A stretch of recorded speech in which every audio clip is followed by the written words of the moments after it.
Hello everyone, আজ অনেক দিন পরে একটা ছাদ বাগানের সুন্দর ব্লগ নিয়ে চলে এসেছি। দেখতেই পাচ্ছ মায়ের এই একটা লেবুর দানা থেকে করা ছোট্ট গাছ থেকে কত লেবু হচ্ছে, প্লাস ঢ্যাঁড়স ঝিঙে অনেক কিছু হচ্ছে।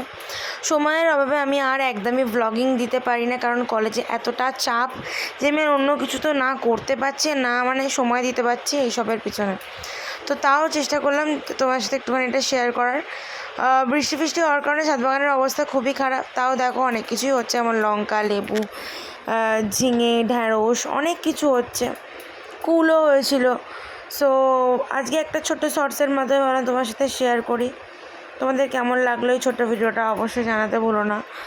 আর দেখো, একটা ছোট্ট ভিডিও তোমার সাথে শেয়ার করতে চাই, কিন্তু সময়টা এতটাই শর্ট পড়ে যাচ্ছে যে আমি যে একটা করে ছোটো ভিডিও প্রত্যেকটা দিনে দেবো সেটাও দিতে পারছি না। তাও কলেজ ডেজের একটা ছোট্ট ভিডিও দিয়েছি, ইচ্ছা আছে একটা লং ভিডিও করার।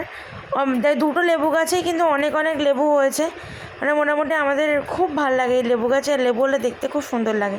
তারপর কিছু জিনিস হারভেস্ট করে নিলাম, যেমন ঢ্যাঁড়সটা বেসিক্যালি বেশি, আর বরবটিও। ভালো থেকো, বাই বাই।